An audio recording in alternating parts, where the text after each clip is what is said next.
So if you saw some of the prior jet ski videos, then you know that my neighbors, they gave me two 1994 Sea-Doo XPs, and they hadn't run in a really long time. They thought that they had been put away running and they should just fire right back up again, but that was not the case at all. So one of them was pretty dirty, one of them was pretty clean, at least on the outside. When we got into the innards of the jet skis, it was like the opposite. The dirty one on the outside had like really clean internals, and this one, the one that was clean on the outside, had really bad dirty internals. So with the help of Mr. Nobody, I was able to get the dirty boy running, up and going, but this one is still not running yet, and we know why. If you go to start it, do you hear that terrible noise? We did a compression test. This back cylinder right here has 120 psi. Front cylinder only has 40, and a jet ski like this should have anywhere from 130 to 150.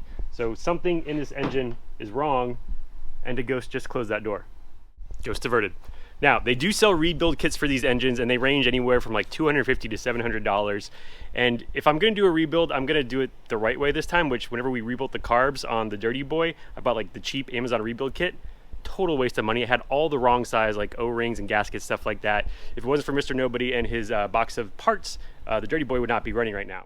So I'd probably go with one of the higher end rebuild kits, but for a couple $100 extra, you can get something even better. You can get one of these. So this is a rebuilt engine for a 94 Sea-Doo like we have. This is the 657X engine. And so today we're gonna be taking this engine out, putting that one in, and a bunch of other stuff to get it running.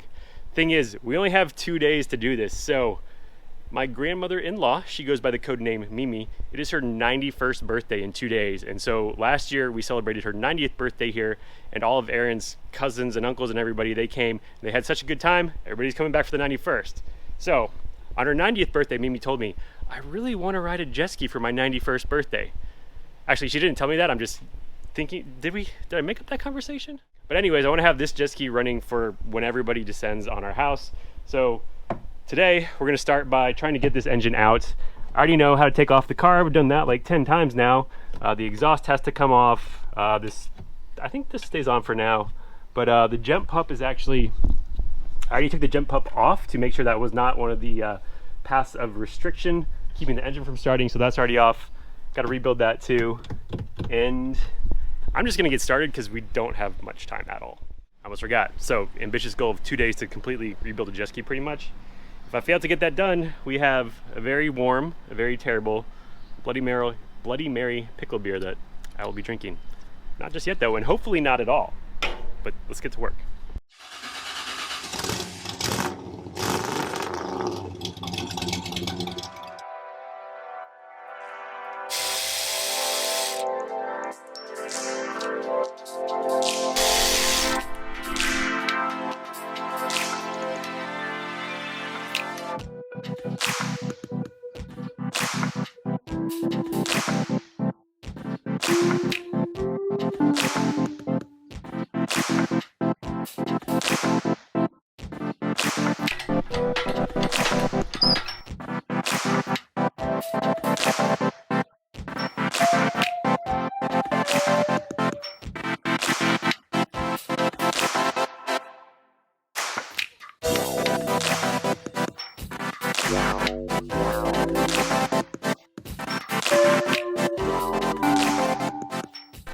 There you have one heart of a Sea-Doo. So that took me almost 4 hours. Really wasn't too bad. That's the first time I've ever pulled an engine out of a Sea-Doo. Never done it before. The kit I ordered though, it came with instructions, and I usually just throw those away, but this time I looked at them, and where I ordered the engine from was SBT. Mr. Nobody actually kind of warned me about them. He said he's had some friends who've ordered engines from them and they went bad, but they have a warranty for a year. Apparently they say even if you run your Sea-Doo without oil in the engine, they'll honor the warranty. So hopefully there's nothing wrong with this engine, but we'll see in a minute. So the next step is a bunch of this stuff has to come off. So like all the intake and exhaust stuff, the magneto, all that stuff has to come off. And we have to make the old one look like this one. And then there's a installation gasket kit that I got, and then we'll put all of the old stuff that we took off onto the new block and then throw it back in.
So this is the aftermath of engine disassembly. We've got everything off that is not going to get returned. You do have to return your core.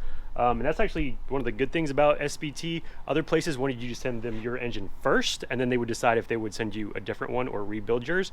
SBT, they go ahead, they send you a new engine. You have 2 weeks to get yours in the mail back to them. So we're about 1 day into that right now. So it really wasn't too bad. The worst thing was getting the flywheel off. That took a little bit of effort, needed some help for that, just to hold the engine. And then getting the PTO off. So this is the PTO wheel. I believe that stands for power takeoff. And so this is what connects to the thrust shaft. I don't know, it's not a drive shaft, what do you call it? But that thing was on there. I had to get, well, first I had to get the right size socket from the store. Oh yeah, 30 minutes to the store and back. I had to ratchet strap it to the engine hoist to hold it in place, and they just put a lot of pressure on it, and finally it came off. When you're doing this, they tell you to put rags inside the cylinders to keep it from turning over. So unfortunately, now it's stuck in this position, so I can't show it to you, but the cylinder had the really bad compression. This came out of it. I don't know what that is, but it doesn't look good. Also, whenever you turn it over, since I was able to turn it over, it makes this weird clicking sound that sounds like it's, I don't know where it is, somewhere. But the rebuild kits I mentioned, those are just for the top end. So if something's wrong with your bottom end, like the crankshaft or whatever, it's even more than that, which makes the rebuild engine even more of a deal. So next up, I'm going to clean some of this stuff up. We're gonna get the new engine out of the box, put some of this stuff back on it, and then before I put anything back in, I'm gonna go ahead and rebuild the fuel system. So all the fuel lines, just like the other one, they're all really old. And actually, these ones don't look too bad, but I'm gonna go ahead and redo them anyways. I need to rebuild the carburetor, the jet pump, and I'm starting to wonder if I'm gonna make my deadline. It's starting to look closer and closer, but more work.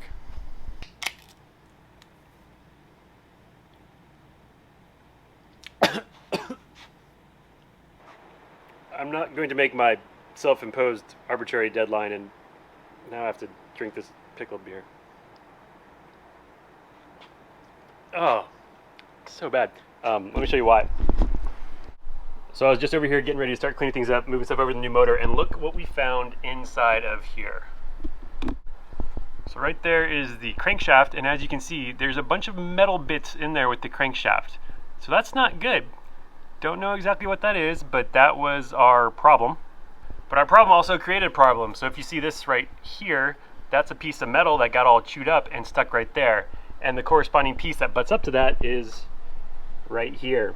So this is called, I think, the rotary valve cover or something.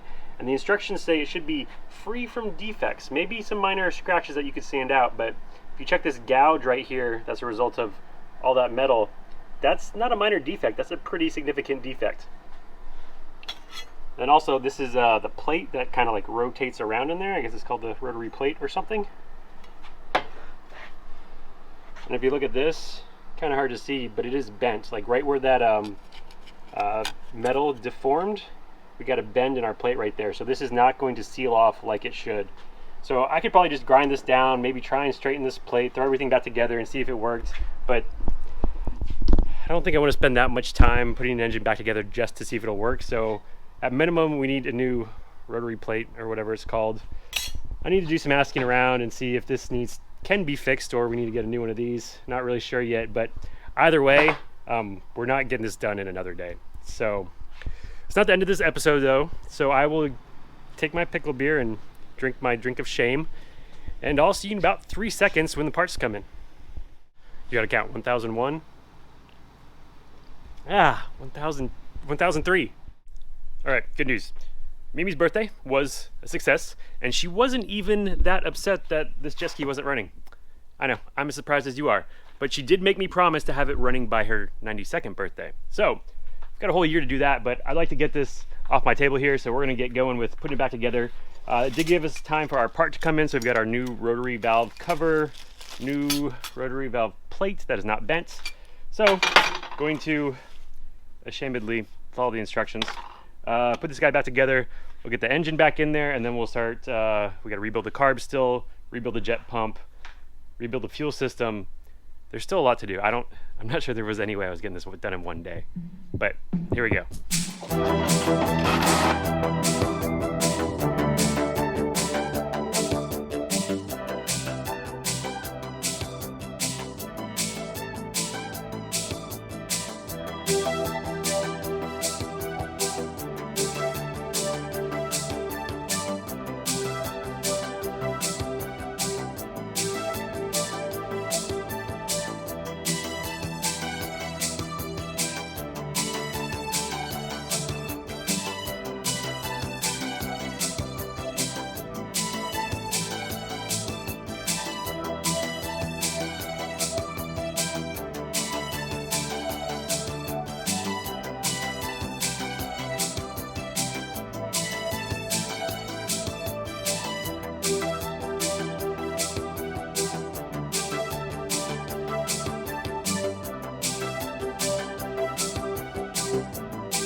fresh in there. It's looking good, yeah. So the engine is all in. That actually, so here's the thing. I know I used an engine hoist, and I know jet ski engines aren't that heavy. In fact, the core of this engine we know weighs 50 pounds because it was shipped with a 50-pound shipping label. You add all the other stuff on, it's probably like, I don't know, 80 pounds. The only thing is though, the engine cradle is wider than this space right here, so you have to turn it. And so if you got an engine out, turning, trying to lower it down slowly, my parents called me a sissy on Instagram. So wow. Well, they don't know you gotta wiggle. You gotta wiggle your engine to get it in the vessel. That's the first time that hoist has lifted an engine though. The other times it's been like tree stumps and concrete. And... It's lots of concrete, tree stumps, fence posts. If you have a fence post you want to get out, don't dig it, just wrap a chain around it, jack it out. Toolboxes, never an engine. The fuel system's all cleaned out now. We just need to run new lines to everything. I just rebuilt the jet pump. That is ready to be installed. Probably do that next because the silicone needs to dry. And the carb is all apart right here. I like to get into a little bit of everything and then stop it. But no, I realize I need to do the jet pump and then we can finish up the carb, the fuel lines, fire this thing up. Yeah. So we're gonna have Alan put everything back together real quick and then. Okay, this can't go wrong. You're gonna need 2 of these. What were you just doing, Steven? Not looking at the instructions. See, I think I determined something. This is not instructions. This is a diagram. Oh, that's right. Diagrams, completely different instructions. You can use those all the time. It's like a map. Alan hasn't been here. He doesn't know that I use the instructions to install the engine. I know, it's a sad day. It's a good thing there's no pickle beer in this room.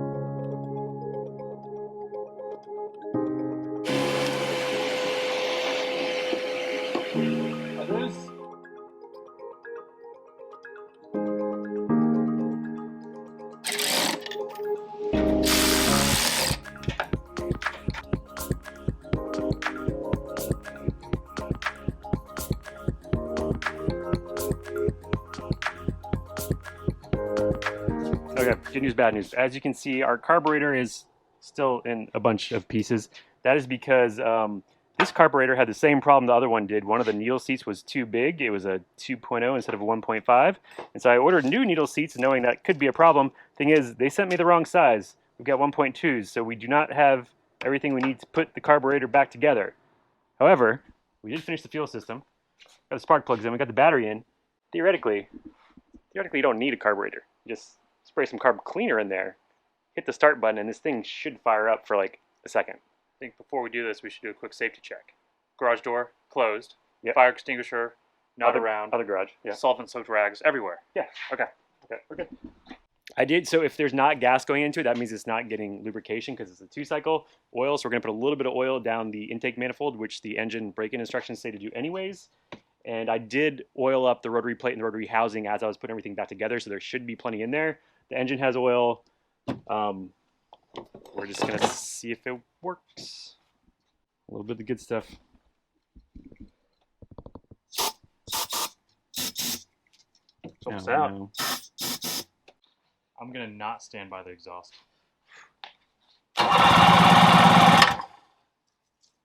Water came out. When's the last time this was in water? A long time ago. Let's see the carb cleaner. Ooh. That sounded very aggressive. Yeah. A little smoky. Well, it's full of oil. So. Yeah. But foamy water, but that's... The water was all white when I took apart the exhaust. I don't know, lime? Exhaust sitting water. for, oh, exhaust water. Yeah, exhaust water. So, it runs technically, it just needs gas and a carburetor and it should go. And I don't know why it was going so fast. We should probably figure out the idle. Oh, there's no idle. Because there's no carburetor. Yeah. Okay. All right. I'm impressed. Yeah. Couple days, wait for carburetor parts, put the carburetor together. I was going to have you help me put it in the water today, but you won't be here in a few days. Dang it. Oh, God.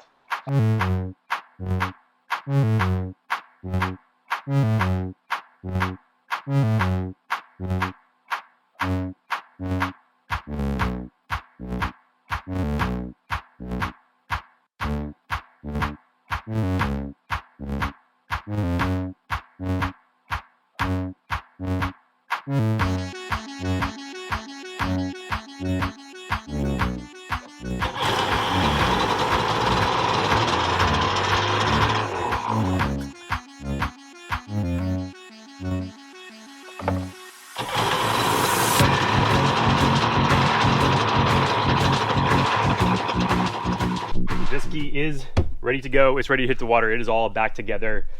There's only, there's a problem.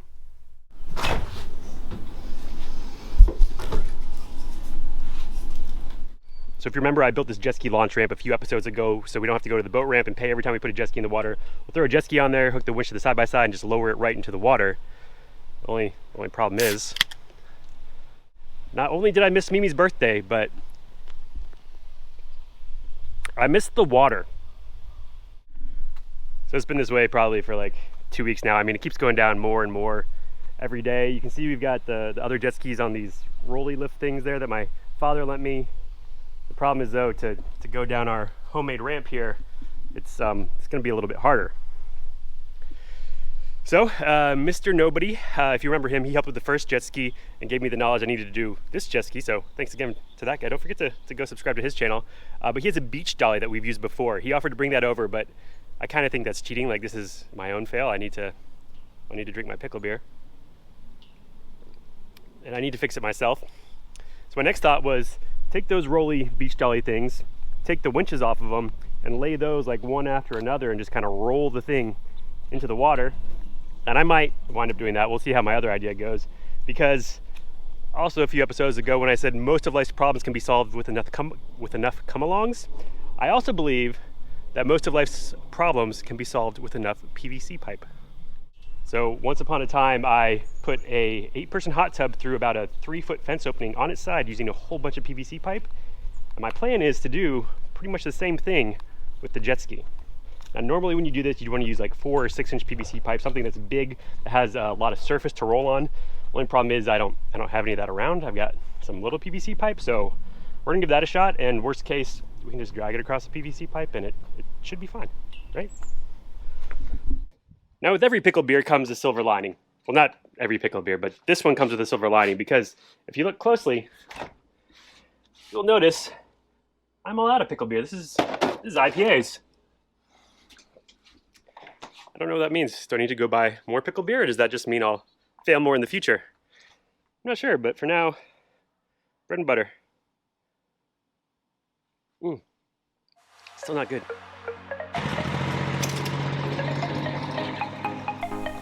Wow. It's not going anywhere.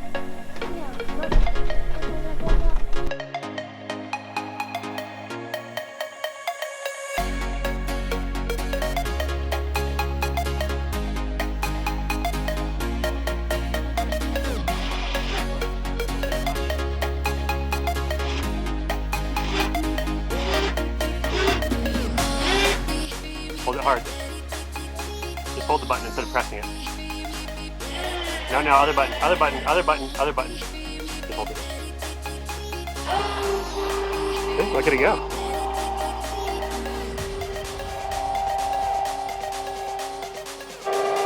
More. More. Okay, stop right there. All right, do it some more. Okay, stop. 2, 3.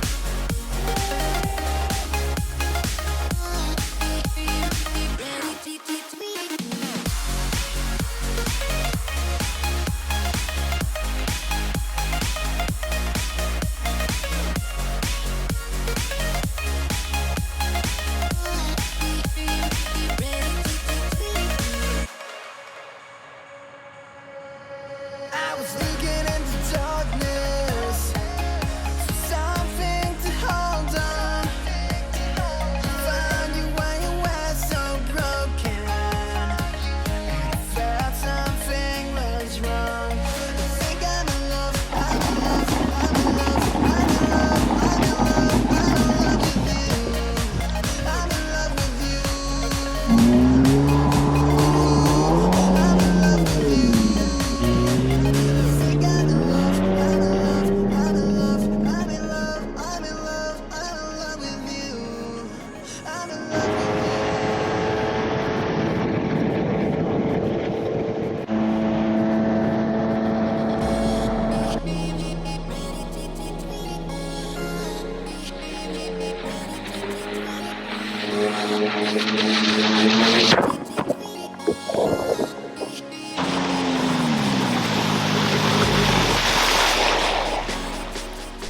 there you have it. We're now up to 2 running jet skis, the dirty boy and the clean boy or girl.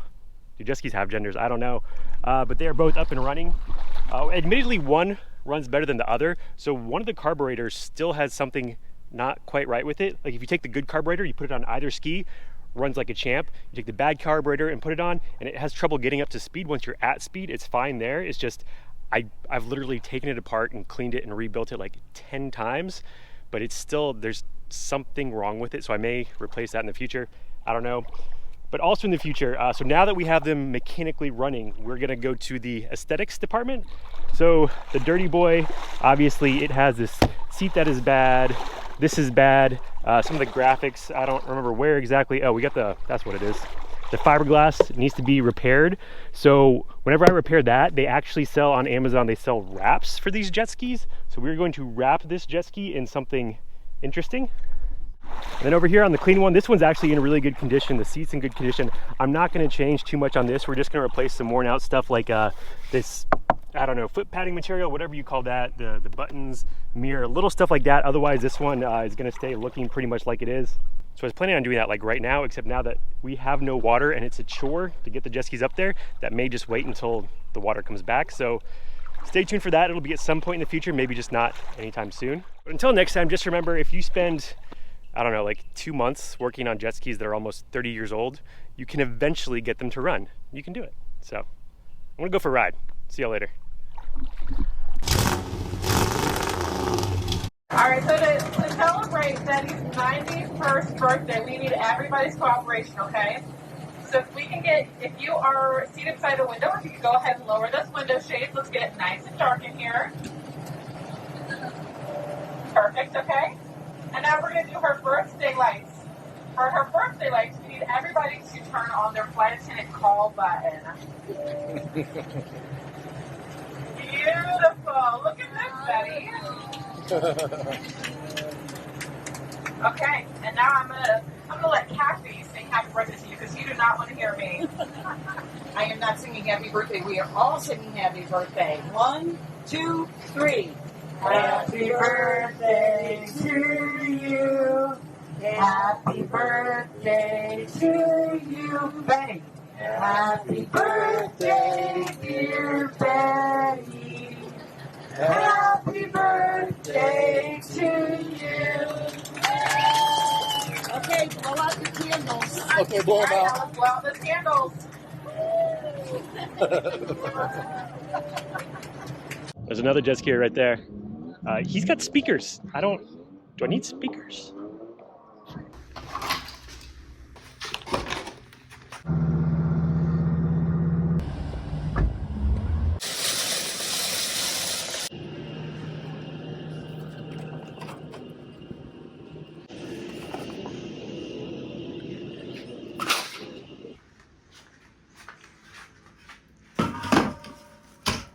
Right where they can get nice and warm.